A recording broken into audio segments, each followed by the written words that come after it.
Fort Shudi National Park and getting ready for an awards ceremony to mark Forestry Week 2024, where a number of persons who have contributed to that sector in Dominica will be awarded for their contribution. The Permanent Secretary, Mr. Lucian Blackmore, is at the podium and will do the welcome and overview of today's event. We expect prayer to be done by Mr. Felix Eugene of Hilltop Singers. We expect remarks by Mr. Minchinton Burton, who is the Director of Forestry, Wildlife and Parks Division here in Dominica. We've experienced a number of activities to mark Forestry Week 2024. Started with an exhibition and a ceremony at the Botanic Gardens on Monday. We now go across to the podium to join Mr. Blackmore. Pleasant viewing, pleasant listening on 107.9 and 91.1 FM. Rural modernization, Carinago upliftment, and constituency empowerment. Dr. Genevieve Connors, practice manager of the Environment and Blue Economy section of the World Bank. Ms. Norma Anthony, who is the forest officer in charge of National Park and deputizing for Mr. Mitchelton Burton, the director, this morning. I also want to recognize Natalia and, of course, Valentina in the audience. The awardees of today, ladies and gentlemen, the media, I say a very good morning to everyone. It's a considered privilege and absolute pleasure to me on behalf of the Ministry of Environment to really recognize your distinguished presence, and more so for your distinct sign of your commitment and interest in what we're seeking to aspire to, which is a sustainable environment where we all could live in peace, harmony, and prosperity.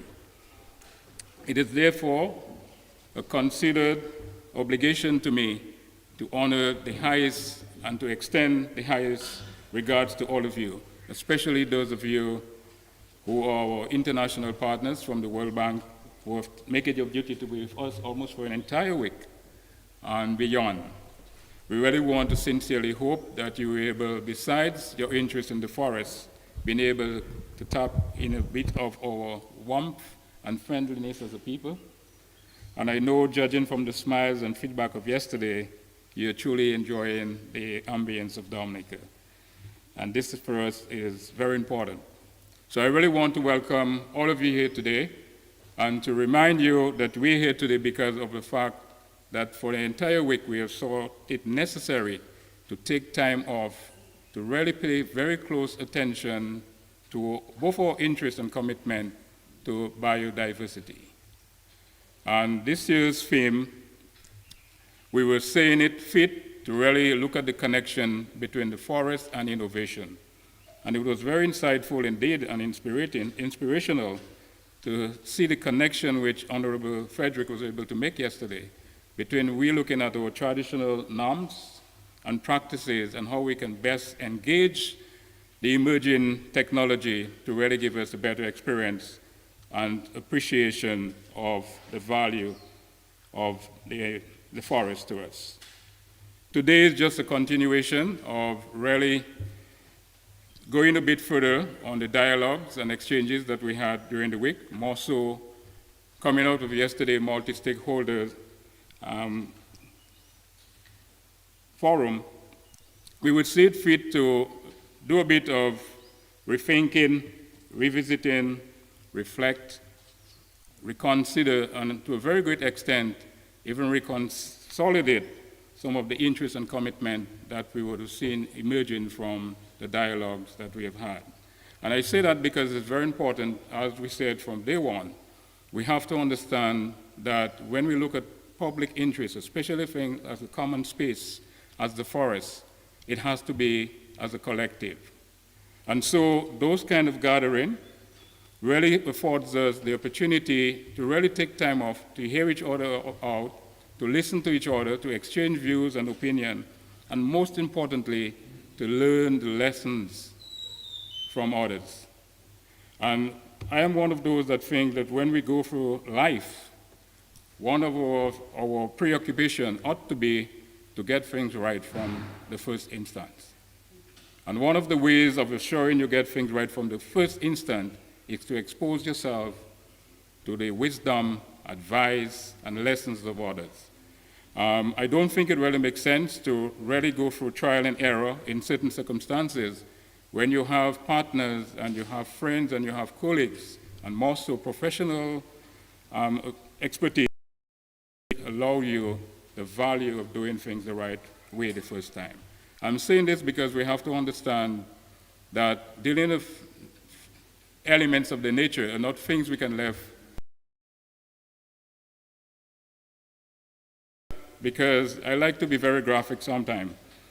How would you feel waking up one morning if you're that fortunate just to realize there is no longer air available, there's no longer water available, and there's no longer sunlight available? And I said, if you're fortunate, most of us would have died in our sleeps. So I always like to keep things in common perspective when sometimes people don't see the need for collective. If you have a situation where you might be a very thirsty person, almost to the point of exhaustion, and someone, a good Samaritan, comes along the way, and he has a bar of gold in one hand, pure gold, It might be in excess of 5 kilograms, and a glass of fresh water in the other. Which one would you think? Jackie, which one?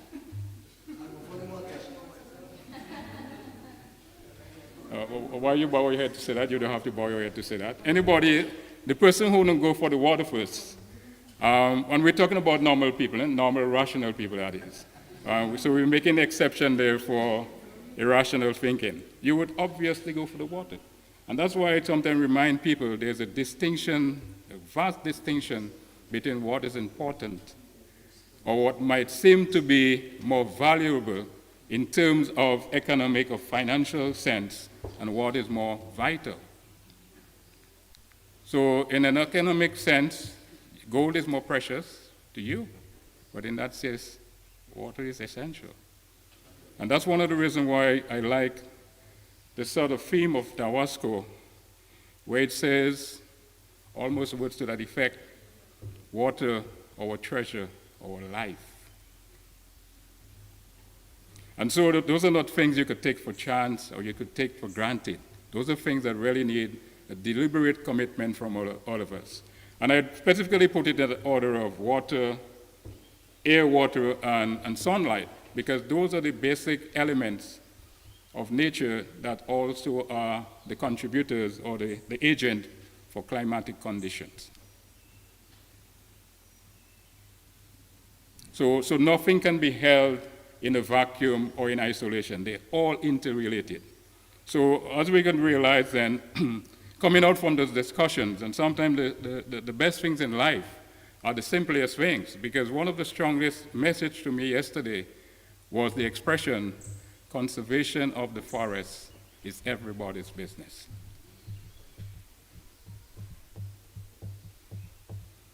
And definitely, Vanessa Winston, of course, when she was making that expression, the conviction that she had.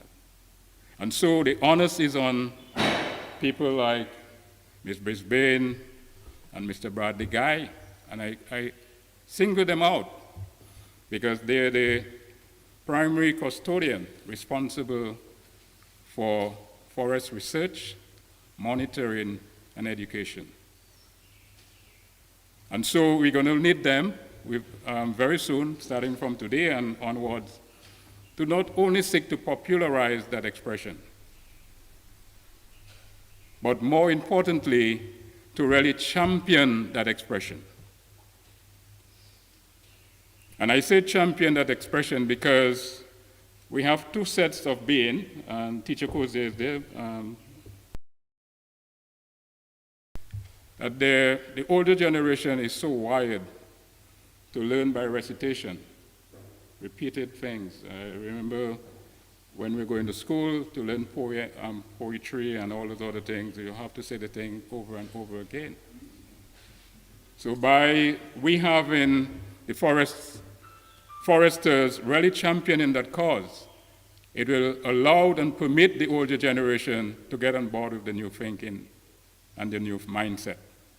At the same time, we have to understand we have a new generation who means of learning is through graphic display. So the signage and the Facebook and the Instagram and all the other means, we also have to see it necessary to really get that message across. Because I say that because we have to understand, going forward, we really have to look and take time to rethink and to reconsider our actions. And unfortunately, sometimes even our inaction. Because sometimes failing to do the right thing is just as bad as doing the wrong thing, I hope you understand that. So we really want to find ourselves in a situation where everybody see it as the business to practice the conservation and the best practices that we want to have the sort of enviable biodiversity and richness of all the glories and reward that we have from nature. And so it is incumbent upon all of us as we take time off today to recognize some of our stalwarts. And that is very important because, as Minister rightly said, sometimes I think the general public and sometimes most of us here forget the sacrifice that others have to make. So even sometimes when people are sound asleep on the rain, you may have to have forest officers go in to do patrol because we want to minimize the harm that could be done both to our wildlife stock and even sometimes our plants and other precious products that we have within the forest. So those are commitments we really want to ensure that is not only left to chance, but is really taken very seriously to the heart and soul of our thinking at all times. So it is by no coincidence we see it fit today to really honor and to award some of our predecessors in the forestry division. And we will see today as well, coming from the comments from our colleagues in there, the need for us to really go forward with that kind of resurgence and rethinking and sense of urgency in really ensuring that the whole business of sustainable forest management and profound biodiversity practices becomes the common business of every living one, whether you're a child, whether you're grown up, whether you're a farmer, whether you're a planter, whether you're a fisherman, it's everybody's business. So I really want to commend Ms. Winston for really coining that expression. And as I said, sometimes the best things in life are the simple things. And I really think it will be a very strong message for us to take away from this week going forward so that we can really mobilize everyone on board. While it's a collective, the collective starts with the individual interest and action. So we are hoping by that sort of demonstration of interest and vigor, we can really bring about the sort of widespread, comprehensive changes that we really want to see in terms of our forest management and realizing our life.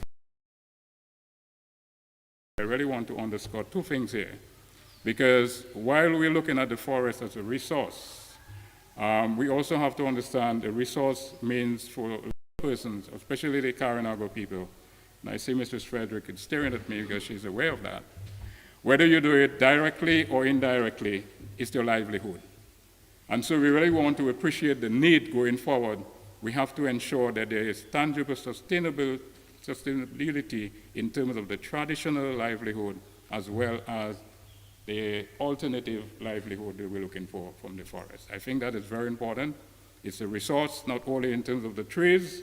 As you know, we are well on our way of being a country where our entire energy production would be from really renewable energy, and that is geothermal. We mustn't forget that it's also an asset from.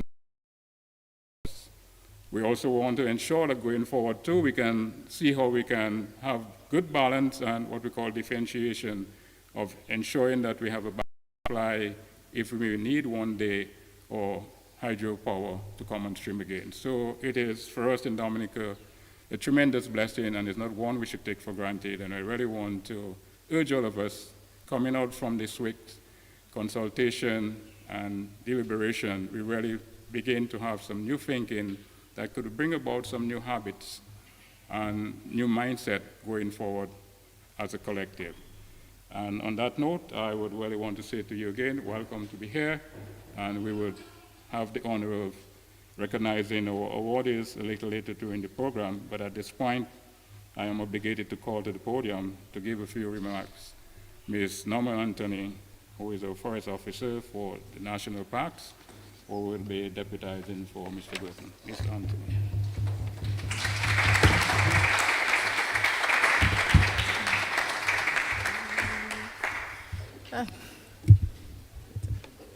Good morning, everybody, and welcome to our closing ceremony of Forestry Week, celebrating International Day of Forest 2024. This year, the Forestry Division saw it fit to have an entire week of forestry activities, which we call Forest Week, to commemorate the celebrations of International Day of Forest. We started with an opening ceremony on Monday and a two-day exhibition where we displayed our different wildlife, different information from our different forestry departments. We also had different stakeholders displaying different crafts that they make from forestry products, fitting into the theme, forest and innovation. We had a two-day exhibition displaying different plants, crafts. We invited schools from all over the island to participate as well. Then we had our tree planting activity on Wednesday. We did a beautification and reforestation exercise along the West Coast, the Laron River, and with the Cassibur Secondary School. So we basically introduced different agroforestry species, fruits and forest species along the highways for soil stabilization, habitats for our fauna, and also for decreasing erosion, and also to increase our water quality along the rivers where we did the planting in the Laron River, which is the riparian stabilization. Yesterday we had our multi-stakeholder panel discussion with our different stakeholders from the World Bank, from PISLM, from different foreign partners. It was a huge success, sorry. It went very well. And today now we have the closing ceremony with our different forestry staff from the different departments. And also we are recognizing our past foresters and our past laborers, or past lawn workers, Mr. Have, who worked for us for many years with the beautifications, all the beautiful designs we used to see at the Botanic Gardens. You know, he was the one that did that, so today we recognize him for all these years of service. And I also want to thank as well our current forestry staff who worked hard to make this week a success. Everybody played their parts, and we're continuing to do what we are doing just to continue to bring forestry forward, to continue the work of the past foresters and to build on the foundation so we can encourage the sustainable use of our forestry and our proper forestry management. So thank you very much.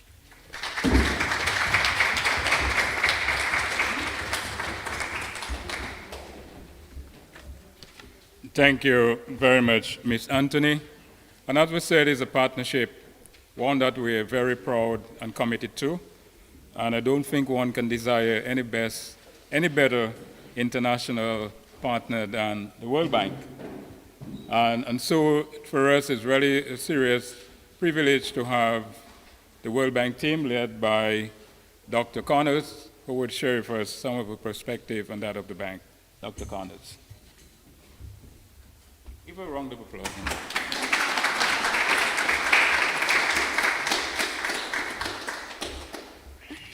Thank you very much. I was stuck. It wasn't that I was waiting for the applause to get up from the chair. I was stuck at the table. Thank you very much, ladies and gentlemen. It's an absolute pleasure to be here and to gather with you today. Thank you, Minister. Thank you, P.S. Blackmore. Thank you to all the dignitaries and officials that I have met over the last few days. I came for International Forest Day, and it's been an absolute pleasure to be here in this beautiful, unique, important island. I did want to say that the reason I came is not only because it is a beautiful island, but because for the world at large, the importance and the conservation of Dominica's forests sends a very important signal of what it is like to work, conserve, protect, and strive for a better future on a small island. We stand today at the crossroads of environmental sustainability, development with sustainable growth on the one hand, and unsustainable development and economic growth on the other hand. It's a pivotal time and imperative all over the world that we recognize the intrinsic value of our natural resources and the role that they play in the very fabric of life. The urgency to protect your forests and the forests of the world cannot be overstated.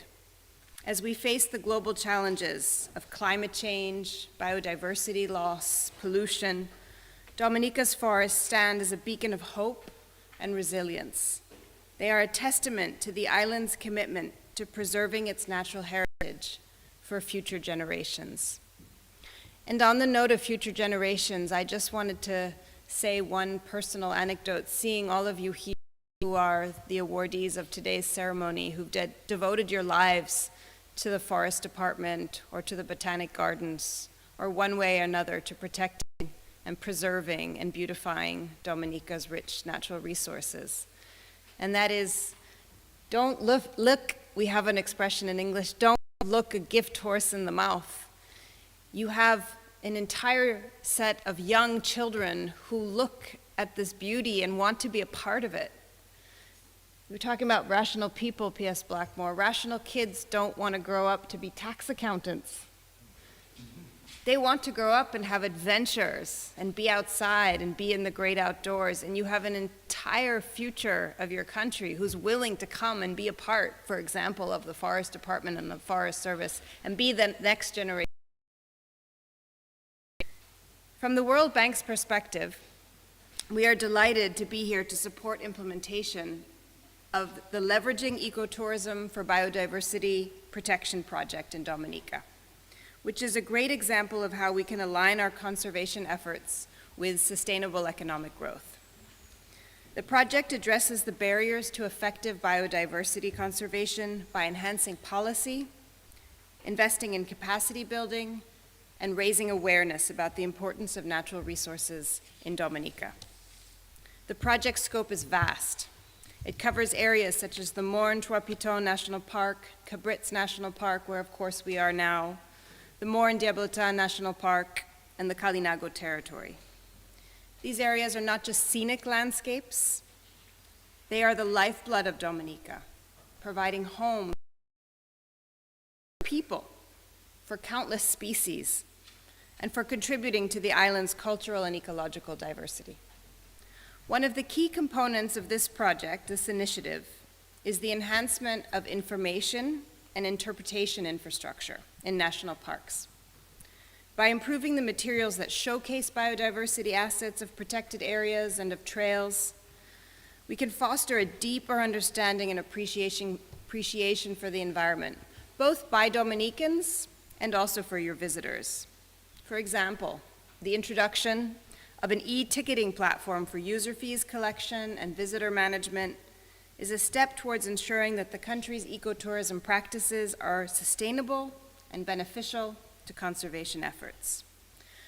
Moreover, this project emphasizes the inclusion of traditional knowledge and the active participation of Kalinago people, of local communities.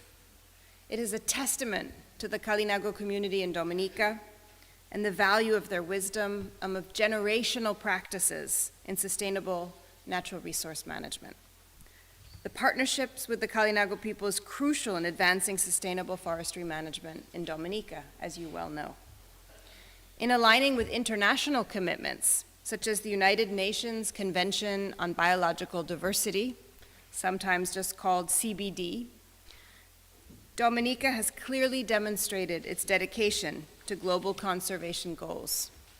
The convention, ratified by over 190, provides a framework for the conservation of biodiversity and for its sustainable use and for the fair and equitable sharing of the benefits of forests and of other natural resources.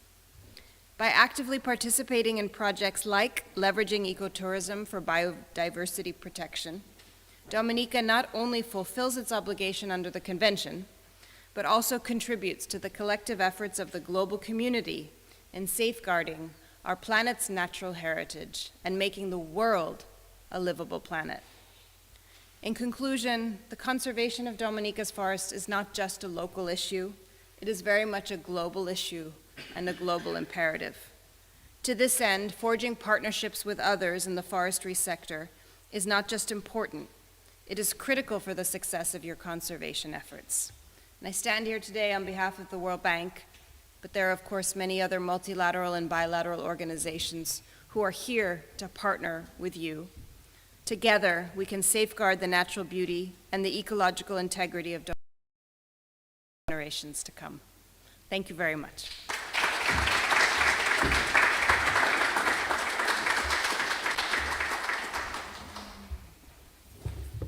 Thank you very much, Dr. Connors. I couldn't help but be reminded when she made the fact that the preservation of our heritage, our cultural or the heritage, is necessary for our future. But I will go a little further to say not just for our future, because some of us are blessed with long life. So it's not just for future generation, but it's for some of us, our own well-being, to ensure that we adopt those practices and thinking. And by so doing, it also brings to mind the 17 SDGs, Sustainable Development Goals, that we all as a people and all countries are aspiring to. And so one of those common way or the common thread of understanding how to attain these SDGs is simplified or condensed into what we refer to as the 5 Ps. And the 5 Ps are all offshoots of environmental practice. And that's why the first one of the 5 Ps is the planet. The second one is people. Peace.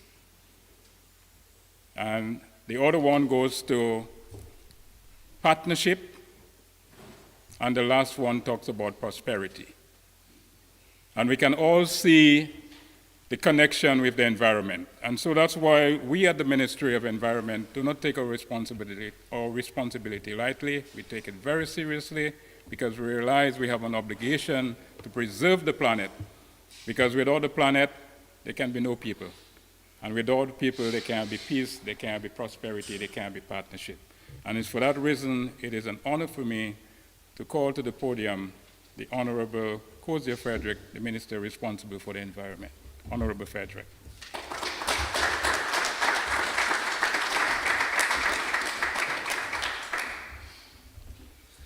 Thank you very much, P.S. Blackmore. I'd like to allow me to acknowledge the wonderful folks at the head table, P.S. Lucian Blackmore, the P.S. in the Ministry responsible for the environment. Also, Ms. Norma Anthony, the Forest Officer in charge of national parks, and Dr. Genevieve Connors, out of the World Bank Group.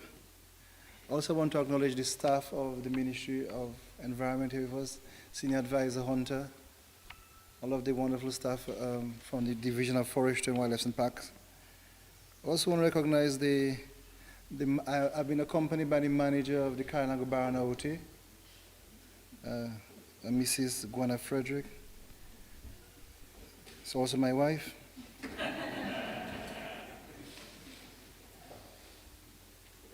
But more importantly, I want to salute and acknowledge, I hope I can call it by the first names. Jackie, Anna, Cyril, Christian, Stephen, and Moses. I think today is important because it's all about you and what you have done. and how you have inspired people and how you will continue to inspire. So I just want to say it's a really an honor to be here, because today is kind of like a passing of the baton. So, so the wonderful folks say you have to let it go a little bit, but it has to pass on. But also it is a passing on of the guard.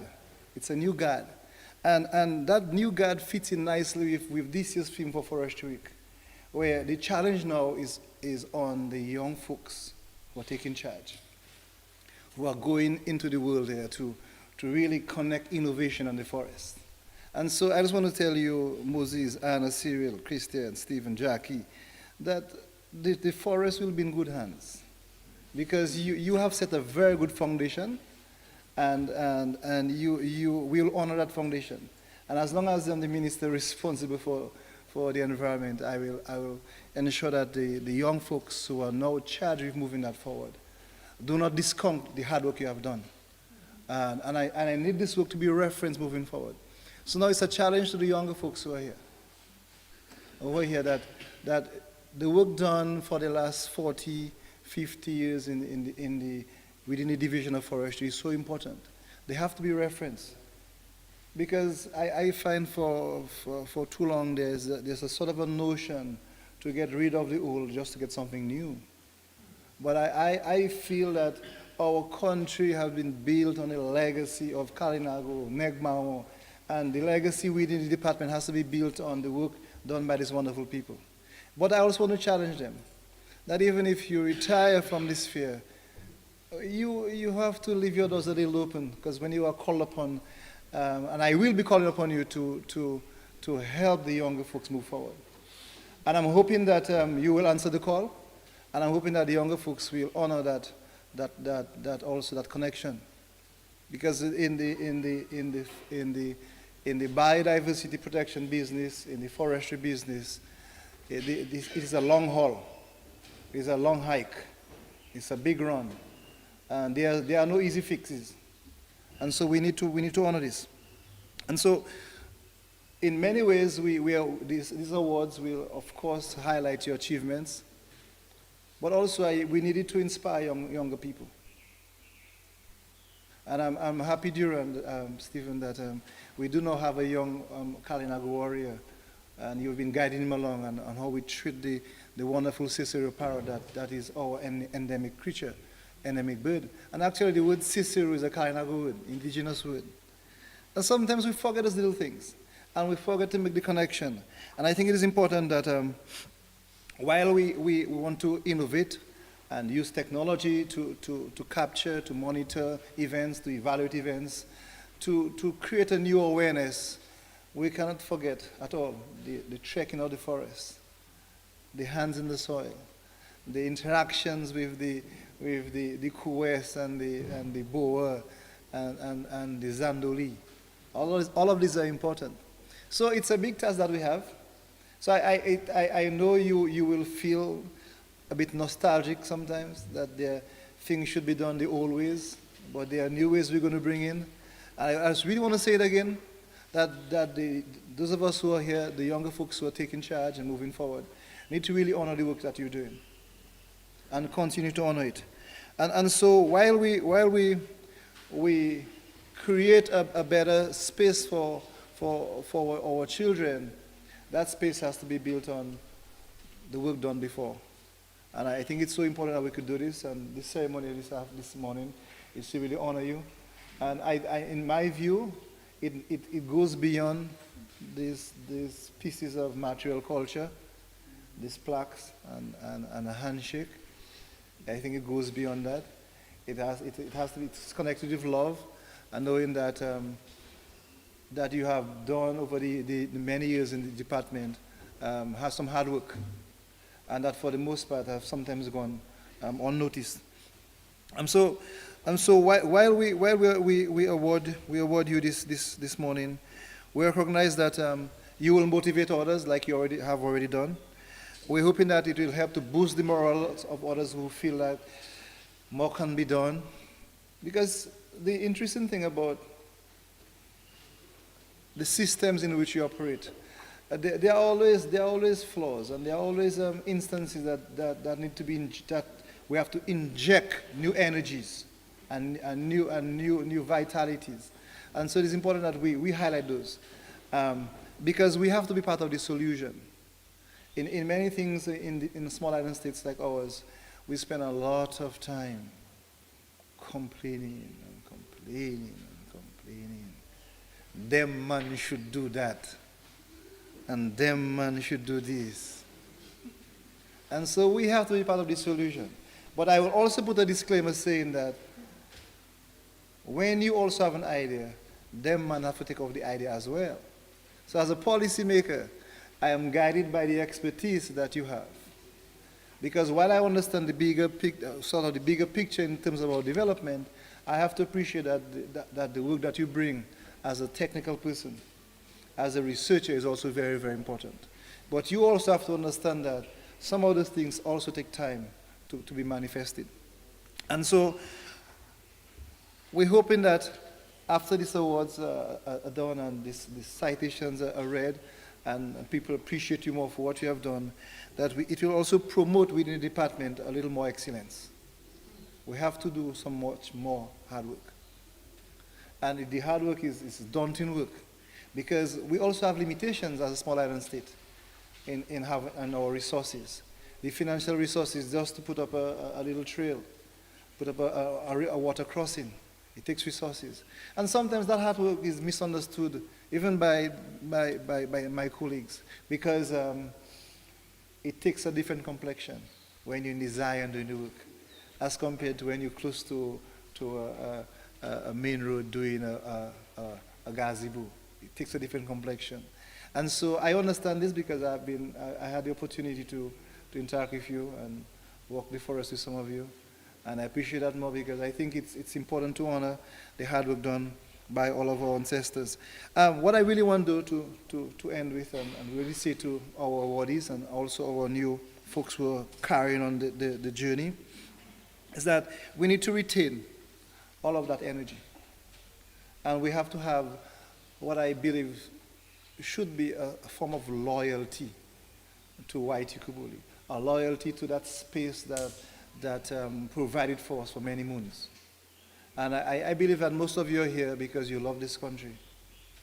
It's not because you're making massive amount of money.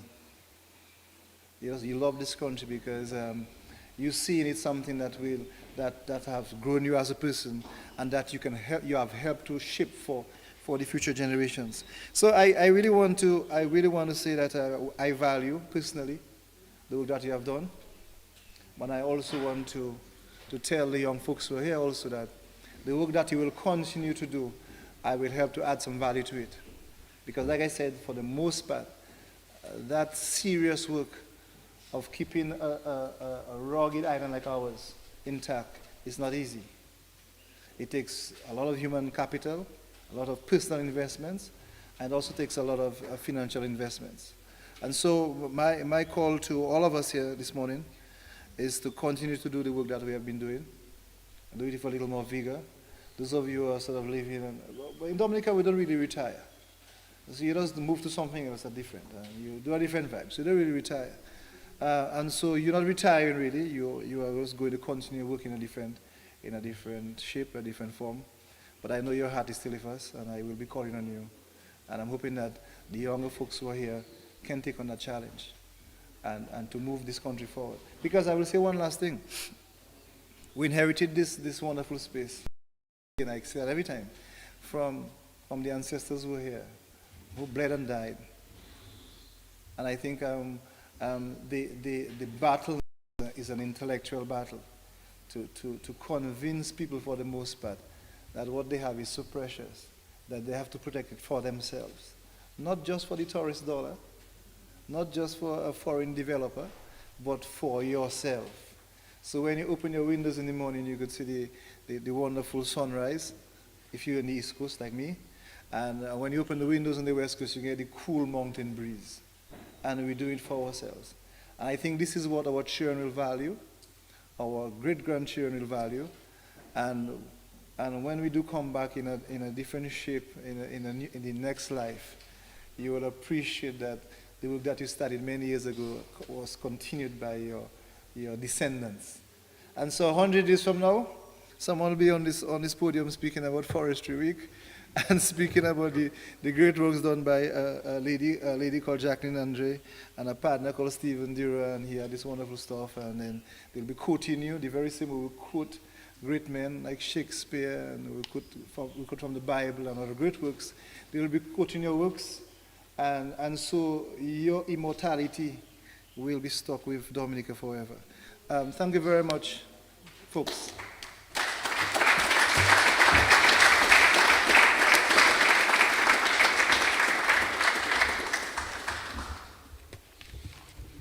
Thank you very much indeed, Honorable Frederick. Today is indeed very profound because we are a Christian people in this country, and even the Bible tells us that to show gratitude is imperative. And the reason why I say that, as simple as it may seem to some, saying thanks or expressing appreciation is indeed showing recognition of the work that someone has bestowed upon you. And so, as Honorable Cozier, Honorable Frederick said, we have to ensure that we show our gratitude for the sacrifices and the contribution that you have made. And so it's by no coincidence we have our 6 awardees here today, stalwarts in their own rights. And you can see it's almost well balanced. Sometimes we have this gender imbalance, but it's almost balanced this time. And so for me, it's an honor to call to the podium one of your colleagues to read your citation. And we will have, for the purpose and for our guests in here, the 6 awardees today would be Honor Rose Charles Elwin.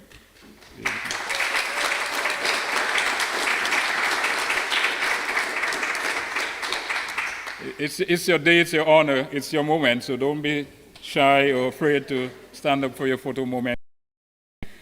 Mr. Christian Emmanuel.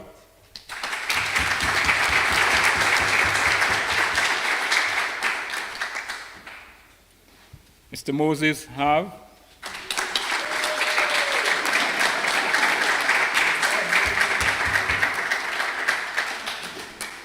That spirit of Moses can. Oh boy, it's so infectious at the same time. It's a joy to see happy people, man. Mr. Cyril John.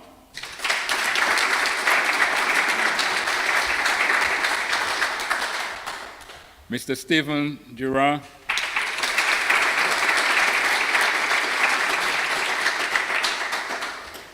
And I don't know who is Jacqueline, but I know who is Jackie. So I will leave it up to the orator to call your formal name, but I'll say Jackie Andre.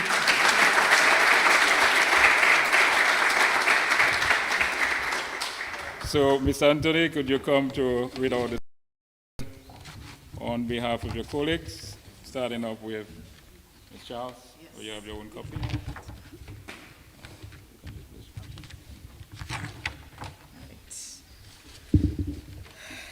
Okay, so I will be giving the citations for the awardees this morning, and I will start with Miss Anna Rose Charles Elwin, Mrs. Sorry. In reverent tribute to an embodiment of commitment, we honor Mrs. Anna Rose Charles Edwin, a beacon of resilience and grace, whose journey with the Forestry Division spans an extraordinary 42 years.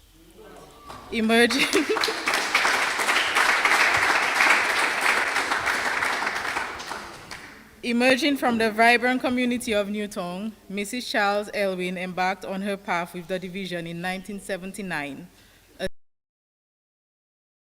that would serve as a crucial for her remarkable career. Yet Mrs. Charles Elwin's connection to the division transcends mere employment. It's a tapestry woven with threads of familiar legacy and unwavering devotion. From the tender age of 12, she stood alongside her mother, laboring amidst the green splendor of the Botanic Gardens, a sanctuary where her passion for service and stewardship found its genesis. Throughout her tenure, Mrs. Charles Edwin's contributions echoed far beyond the confines of her designated role, as she gracefully assumed a myriad of responsibilities from cleaner to messenger, laborer, and beyond, each undertaken with a spirit of selflessness and unwavering dedication. Her willingness to lend a helping hand became a cornerstone of her legacy, endearing her to colleagues and superiors alike. Under the esteemed directorship of Mr. Eric Hippolyte, Mrs. Charles Elwin took a journey to honor new dimensions of growth and opportunity. Empowered by his mentorship, she seized the chance to attend meetings and take notes, a responsibility she embraced with enthusiasm and diligence. It is a testimony to her resilience and adaptability that she transformed these opportunities into moments of the formidable individual that she is today. Reflecting upon her journey, Mrs. Elwin humbly acknowledged the profound impact of her tenure, declaring it with pride, "Forestry made me who I am today." Her word encapsulates the essence of unwavering commitment and enduring gratitude, a testament to the profound symbiosis between individual and institution. In recognition of her 42 years of unwavering service, the Forestry, Wildlife, and Parks Division proudly bestows upon Mrs. Anna Rose Elwin this esteemed award, a symbol of gratitude for her tireless dedication, unwavering spirit, indelible print upon the fabric of Dominica's natural heritage. Mrs. Anna Rose Charles Elwin.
Mr. Christian Emmanuel, with profound gratitude and deep admiration, we honor the healer of strength and steward of nature, hailing from the vibrant community of Cochrane.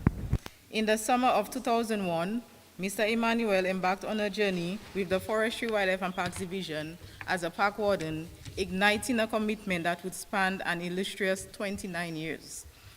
Throughout his tenure, Mr. Emmanuel's unwavering dedication shone brightly as he tended to the ecological treasures nestled throughout the island.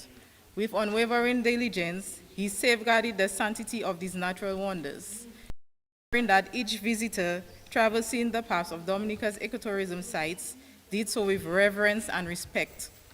Mr. Emmanuel's steadfast presence became synonymous with the harmony between man for sustainable exploration and preservation. In the crucible of adversity amidst the challenges wrought by the COVID-19 pandemic in the year 2020, Mr. Emmanuel emerged as a beacon of resilience and innovation. Leading a team of park wardens, he orchestrated the construction of vital bridges and crossings along the trails of Berry Lake, Middle Lamford, and Pool. His leadership and foresight not only ensured the safety of the travelers, but also preserved the integrity of these cherished locales for generations to come. Beyond and generosity, enriched the experiences of all who crossed his path. With warmth and enthusiasm, he imparted invaluable knowledge, transforming into transformative journeys of discovery and wonder. Mr. Christian Emmanuel.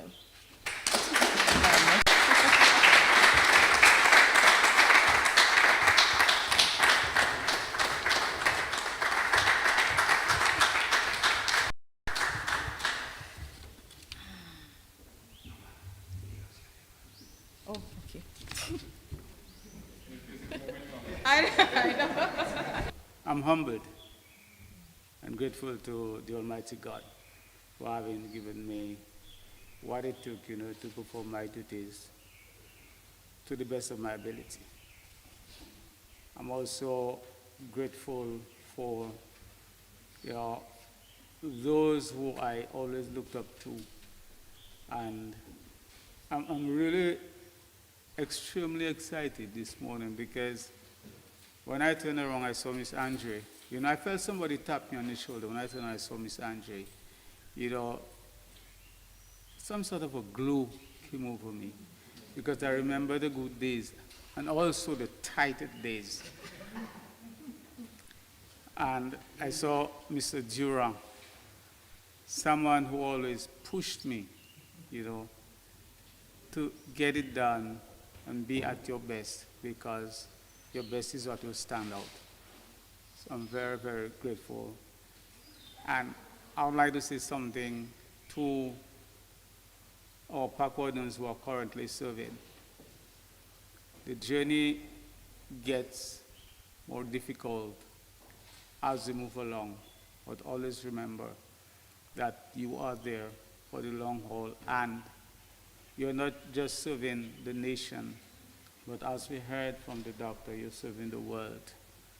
And forest conservation, eco-tourism, play a little ecology part over the tourism, because the tourism will come and go, but the ecology is that will last forever. Thank you very much.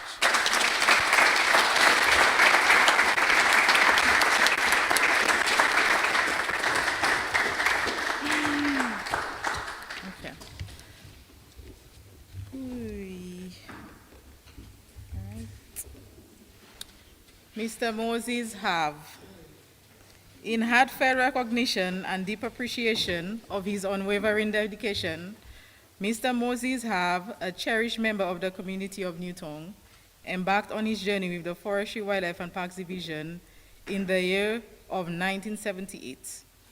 Over the expanse of an extraordinary 43 years, Mr. Have diligently served as a hedge cutter, shaping not just foliage, but also crafting and enduring landscapes that mirrored the beauty of his beloved homeland, Dominica.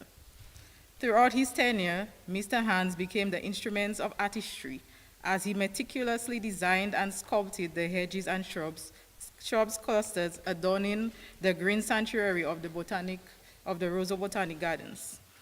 Among his many masterpieces, one stood out as testament to his unparalleled skill and vision: the breathtaking map of the Commonwealth of Dominica, crafted with foliage which not only captivated the senses, but also served as a cherished backdrop for countless memories, immortalizing the essence of the island's splendor. His passion and precision canvases enchanted both locals and visitors alike with intrinsic beauty he coaxed from nature's bounty. Mr. Have's contributions transcends mere landscaping. It is an enduring legacy etched into the very fabric of Dominica's natural heritage. In recognition of his boundless commitment and profound impact, the Forestry, Wildlife and Parks Division proudly bestows upon Mr. Moses Have this prestigious award, a token of gratitude for his tireless devotion and indelible mark that he left upon the landscapes and hearts of all those who have had the privilege of experiencing his artistry. Mr. Moses Have.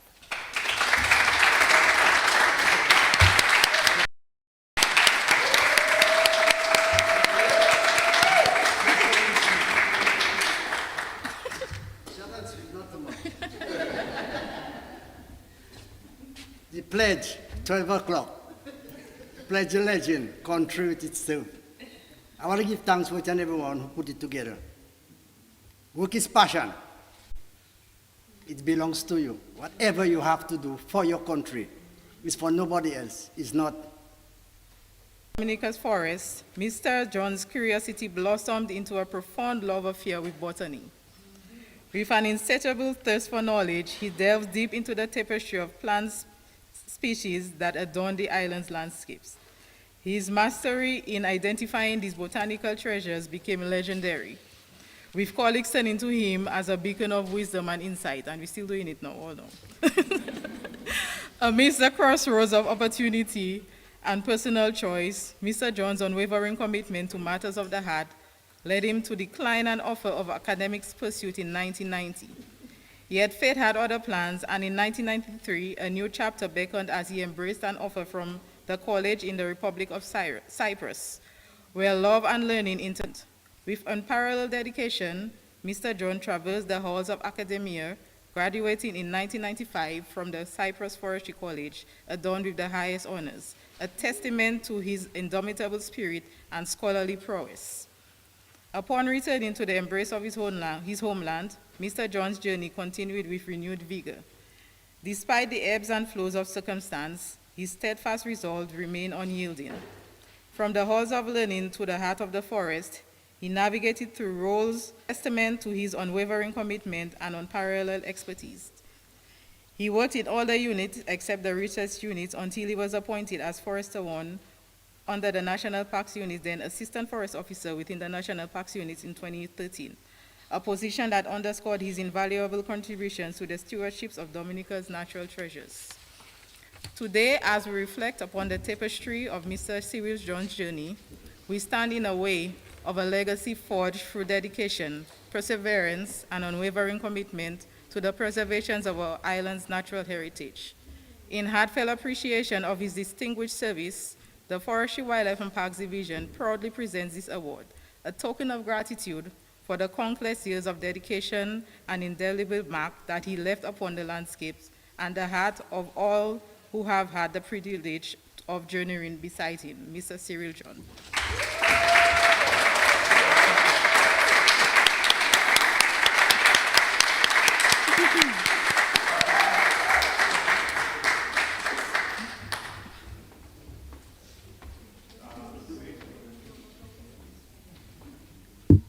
I would like to say thank you for all those who were involved in recognizing me with this award. I am officially retired. I don't look retired, neither do I feel retired. And I must say that the journey at forestry was a very difficult one, to the point where I got lost in the forest, slept a night, but was found the next day. Let me say to every forester who is here that the forest is your space. Too many times we detach ourselves from the forest. And it was that love for the forest, though it was not mentioned in the citation, when I was employed as a forest trainee with the utilization section, whenever I walked the forest with my supervisors, I would ask them, what is the name of that tree? And they would tell me the name of that tree, and I would repeat that name at every sighting of that tree. That is why today I am versed in the identification of species of plants on the island, and that experience has allowed me to be able to go for as much as 200 US an hour. So I really want to thank the Forestry Division for the opportunity to work with them. And I also want to thank my wife, who was able to bear with me for 2 years while I was in Cyprus. And so I want to encourage the forest officers here today is to try to learn the species that are in the forest, whether they are trees or shrubs or herbs or epiphytes. Try to learn them, and by learning them, you are able to pass that knowledge to someone else. I'm in the process of opening a business where persons can submit their photographs of plants, and I will try to identify it for them, and they pay me a small fee. So I'm hoping that I can use my knowledge and experience to make some money. Just a reminder that you can see this live as it happens on our Facebook page from the Cabrit National Park. Join us live on our Facebook page, Kyrie FM's Facebook page, for live coverage as we bring you this award ceremony. Very interesting, so log on and see for yourself what's happening All right, here. let's continue. Okay, Mr. Stephen Duran.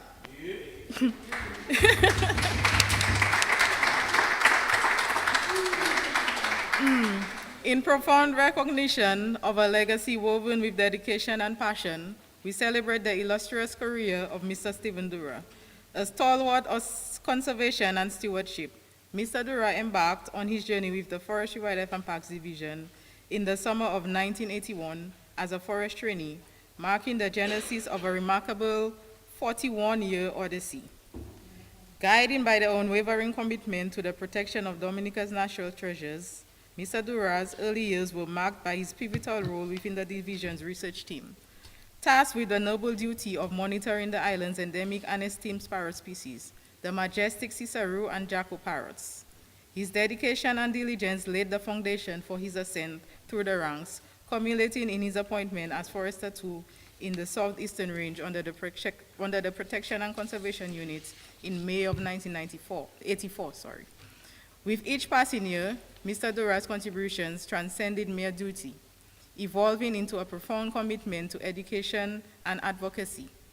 In 1989, he embarked on a transformative journey of learning, pursuing a one-year certificate course at the Eastern Caribbean Institute of Agriculture and Forestry, also known as AKIAF, where his academic prowess shone brightly, earning him the distinction of graduating with honors.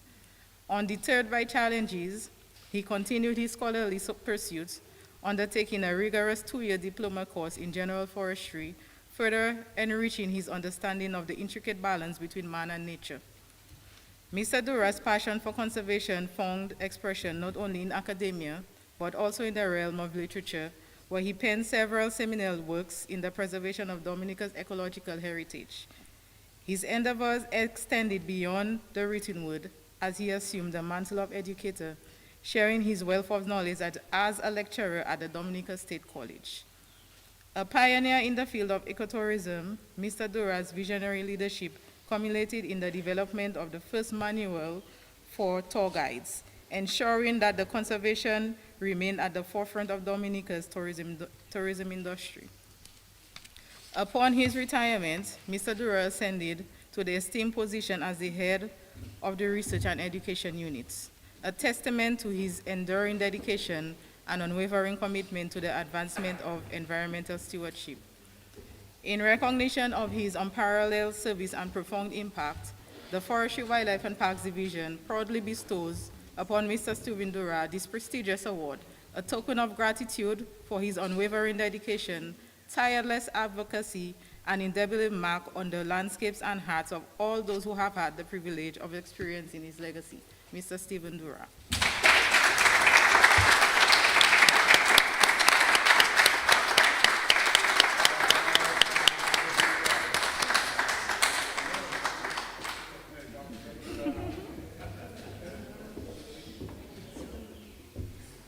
Okay, I was asked to say a few words.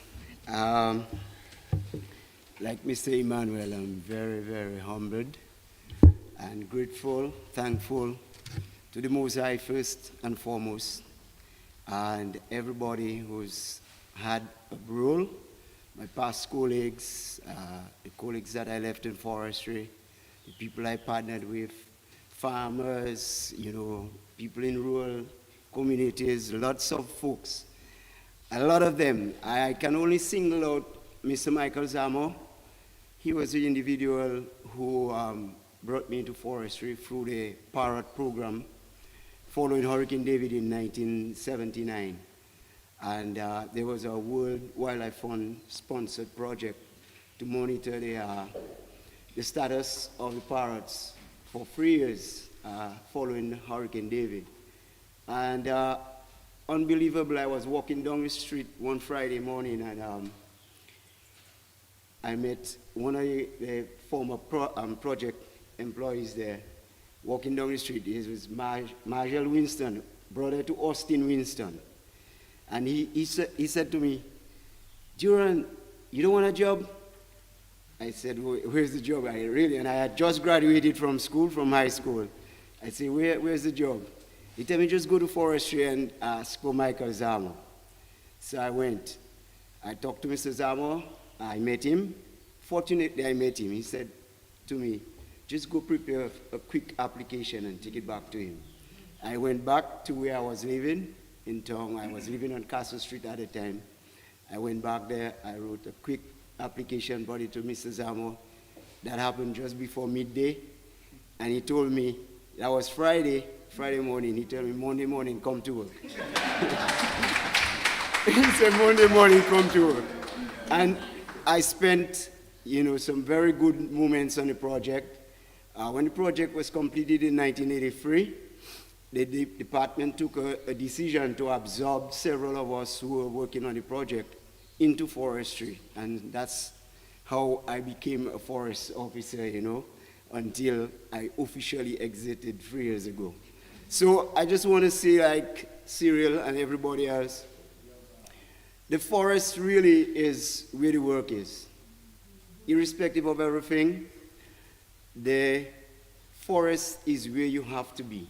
That's where everything happens, and you want to understand what is happening there and get the feel of what you need to do, how you keep. And I'm very grateful for everybody who I worked with.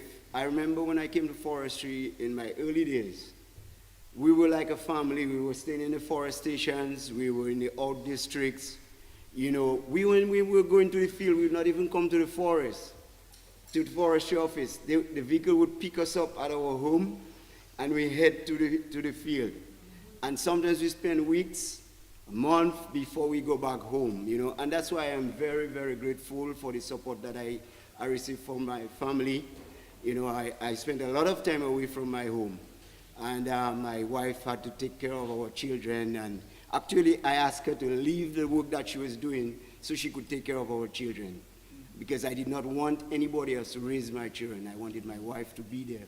So she left the work that she was doing and spent about 10 years with them. The younger ones, when they became, able to do what they had to do, they took care of the last one. And so my encouragement to everybody here is to just continue doing what you're doing.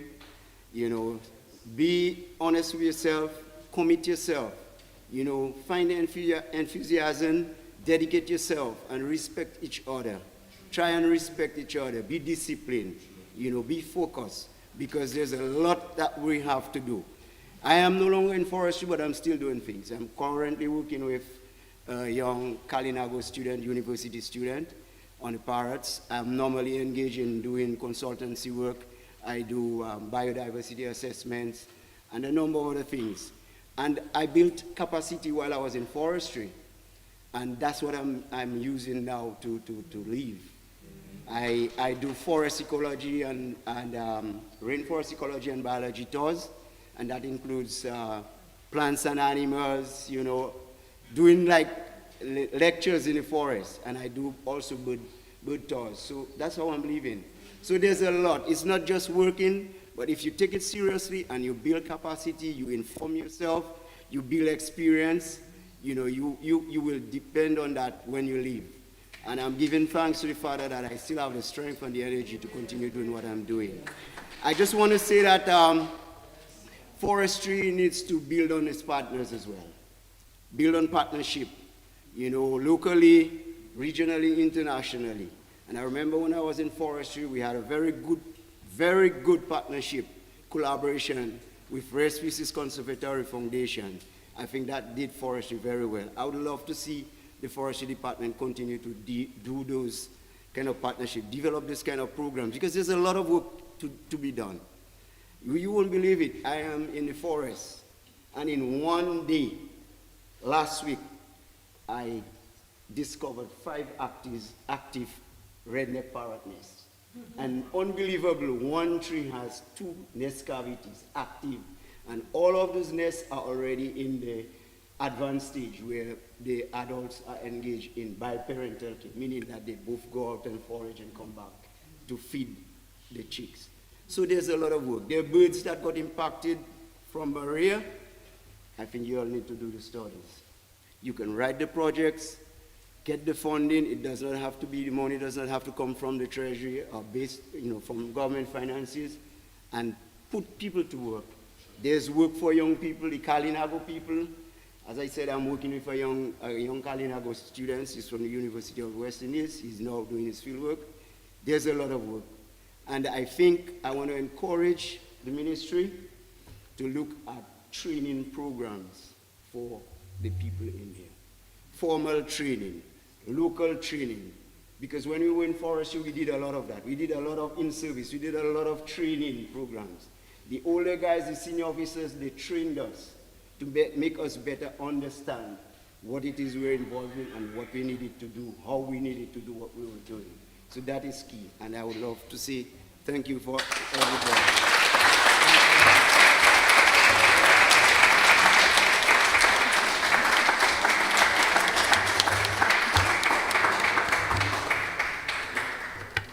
Okay, and last but definitely not least, Ms. Jacqueline Andre.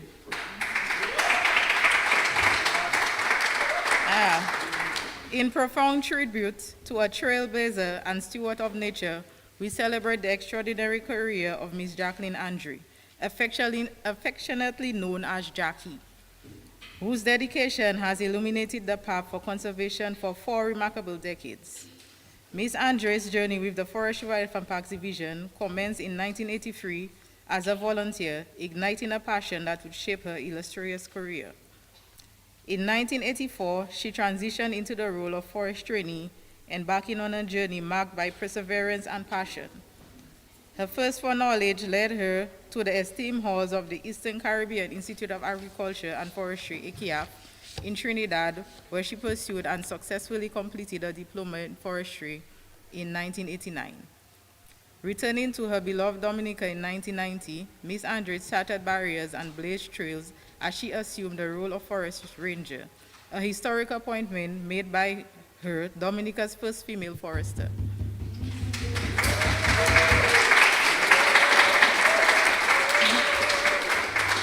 This groundbreaking achievement stands as a testament to her courage, determination, and unwavering commitment to gender equality in the field of conservation.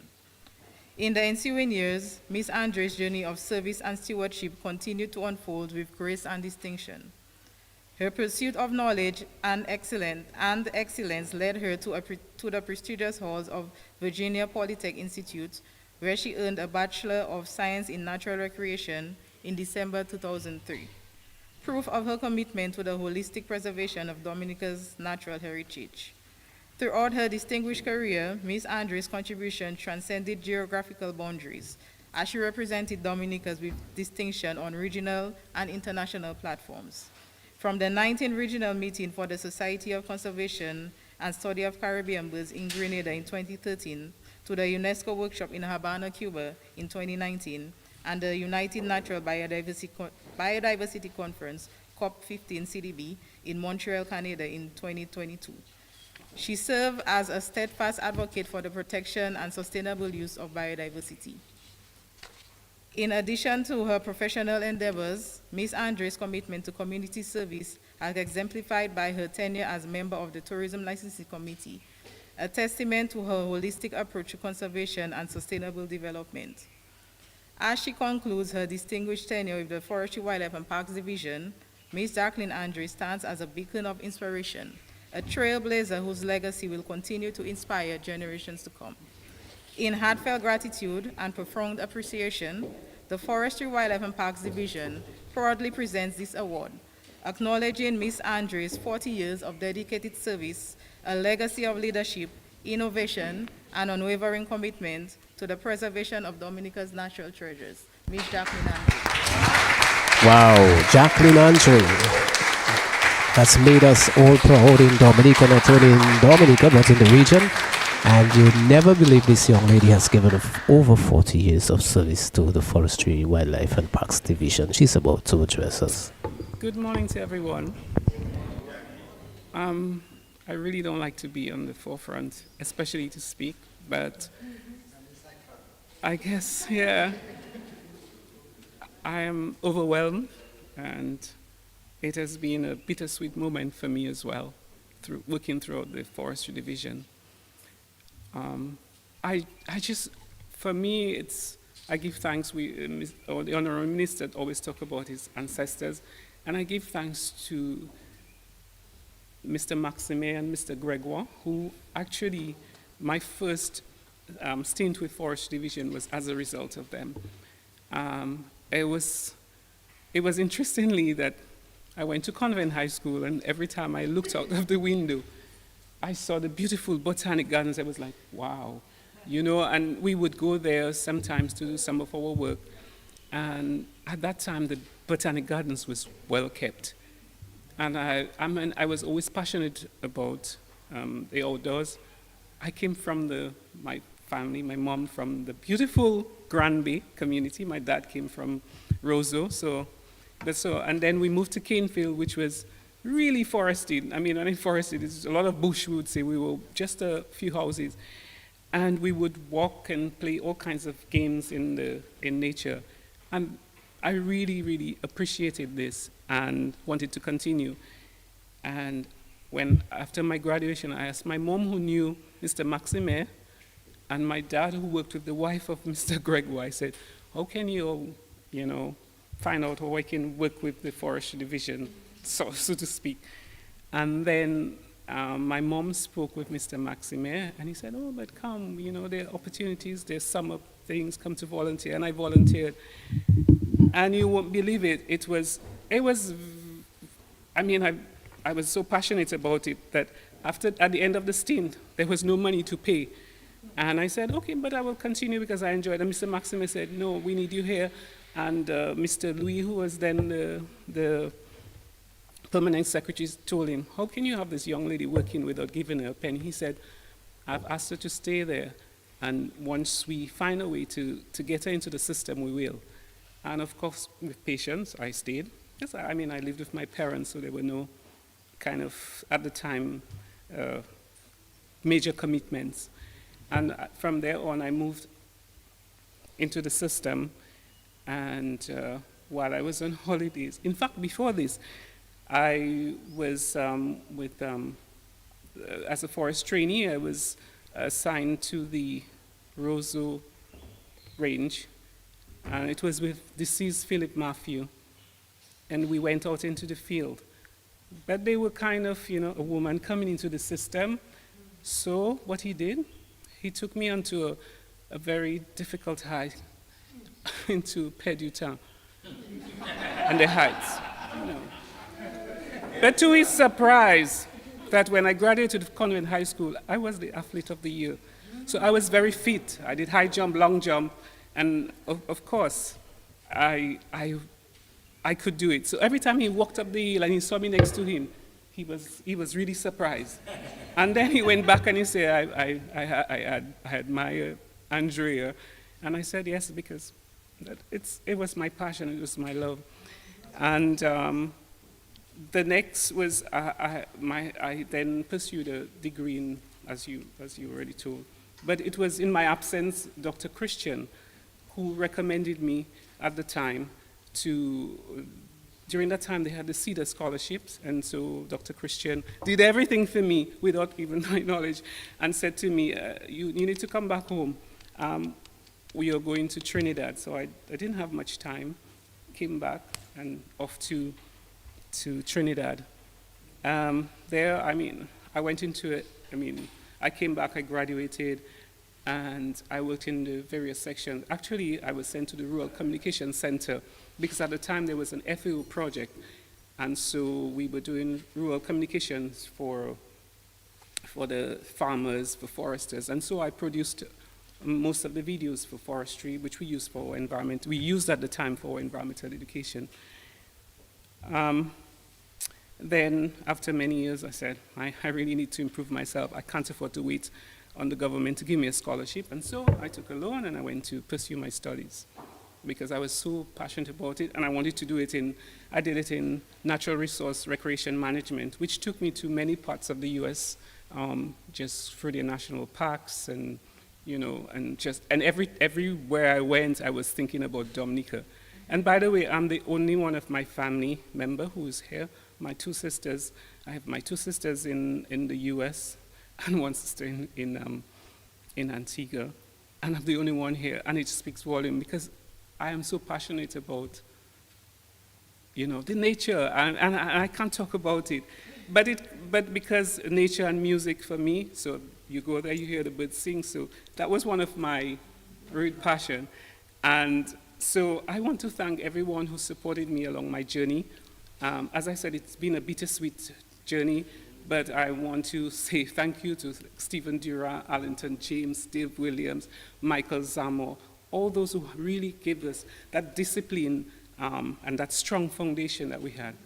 I know I was perceived as the tyrant because Mr. Emmanuel can tell you punctuality and efficiency was at my, that was for me very important because I learned that discipline, and also through music, you have to be a disciplined player as well. Before a performance, you've got to be there 1 hour before. You've got to practice, and you've got to. So this was something that was instilled in me, and so I tried to pass it on.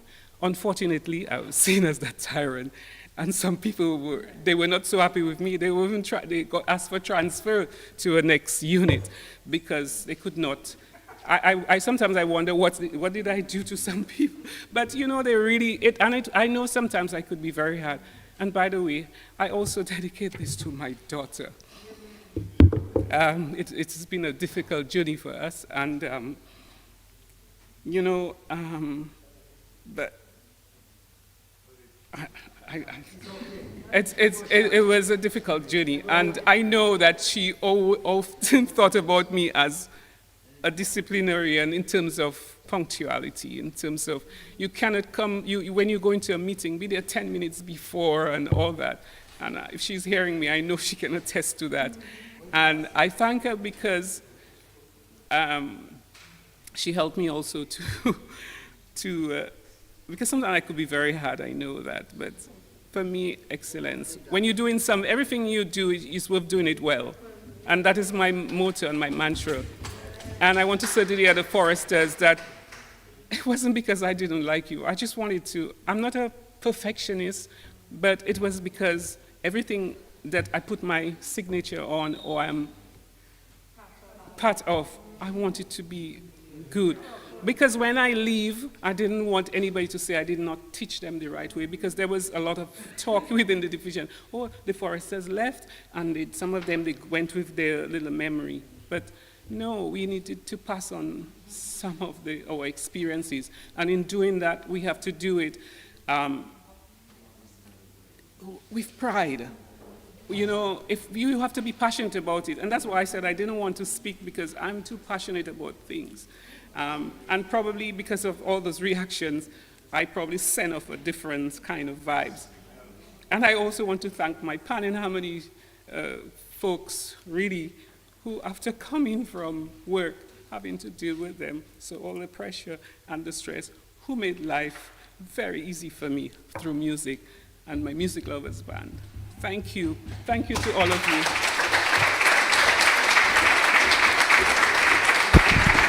Jacqueline Andre, the final recipient of the Forestry Awards and the first female forest officer in Dominica. She joined the workforce in 1983. And on behalf of the forest, we are coming to a close. P.S. Blackmore will say something and we'll bring this to a close. He's about to take over. You see, when you deal with foresters, they're very tough people. The person who did the citation, sorry. They're real terrestrial creatures. You see, Miss Anthony just came to do the citation, or right away she claimed her territory. What can I say? Anyway, it was really gratifying to to hear the conviction, and of course to see the emotion. I mean, we mustn't, I like to remind my colleagues, we're chemical, physical beings. I didn't say physical, chemical beings, you know. I said chemical, physical beings. Meaning that we all have quite a bit of emotions, which does that some of us know how to control it. And in moments like that, you can't control it, Jackie. Just let it flow. But it was really heartwarming to hear from all of you your kind of experience, and what for me was for you to also see the need that from knowledge bring forth a purpose, and from the purpose we want to ensure this at the end of the day that you have gathered enough expertise that you can now become an entrepreneur. So when we were told of having to look at photograph and have to charge for it, of course, that's a brilliant idea.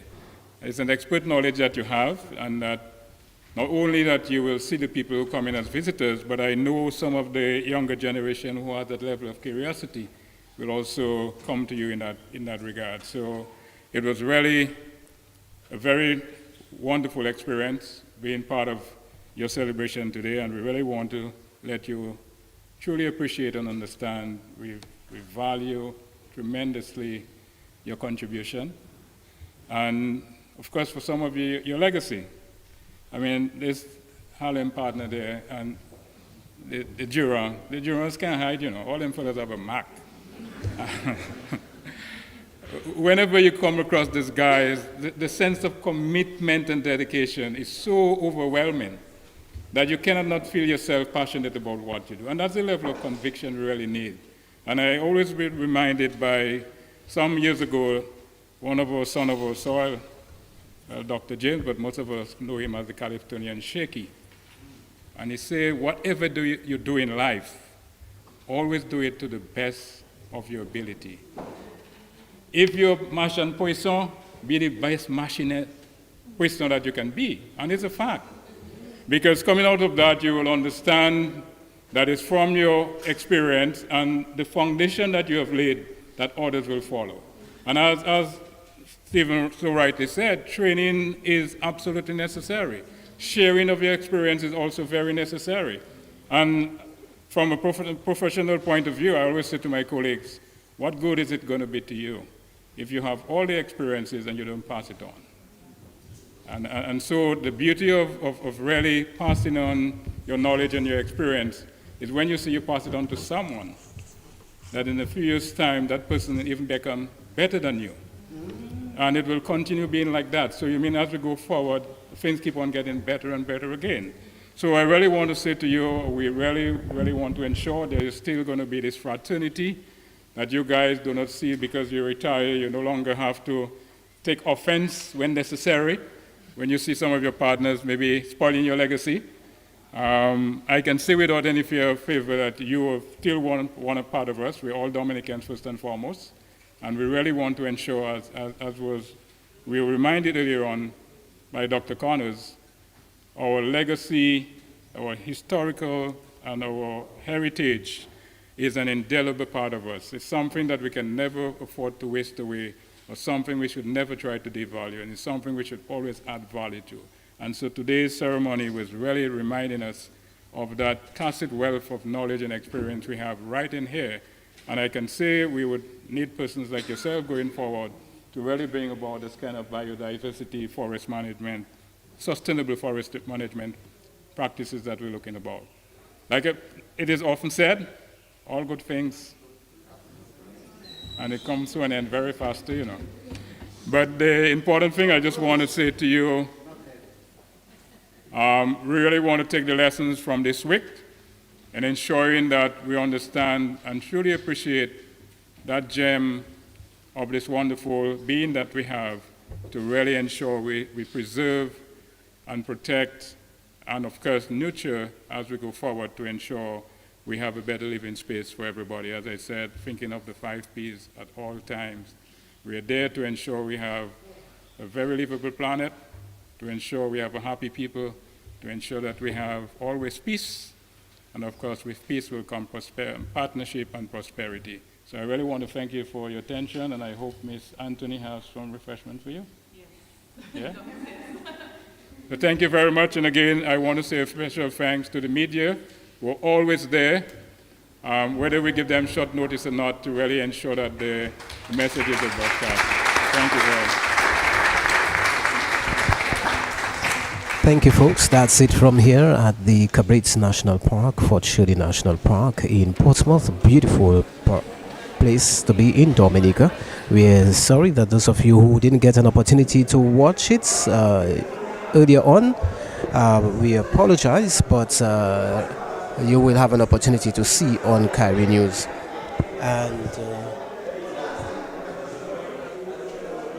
And so we want to congratulate Anna Rose Charles Elwin, also Christian Emmanuel, Mr. Moses Have, Cyril John, Stephen Durand.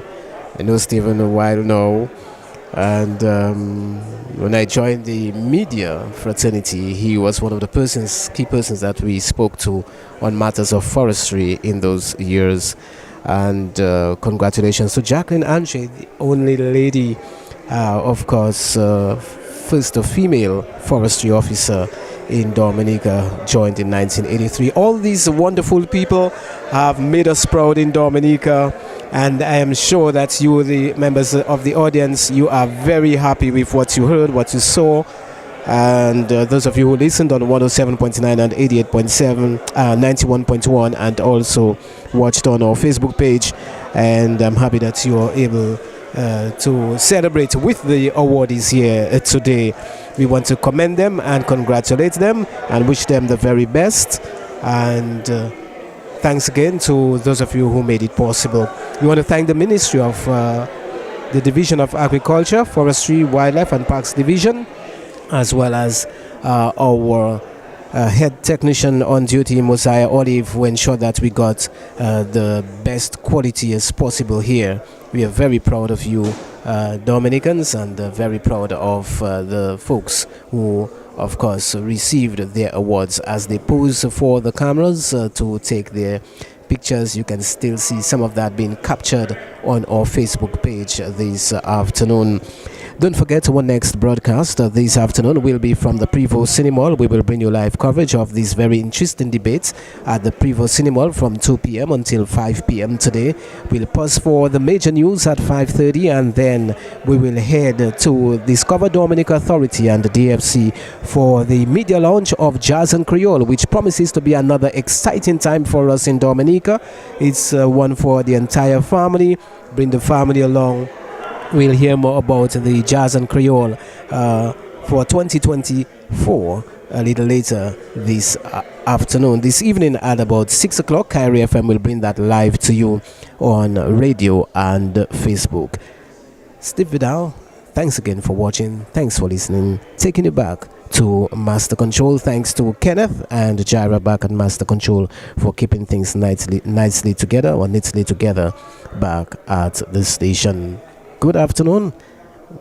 Goodbye.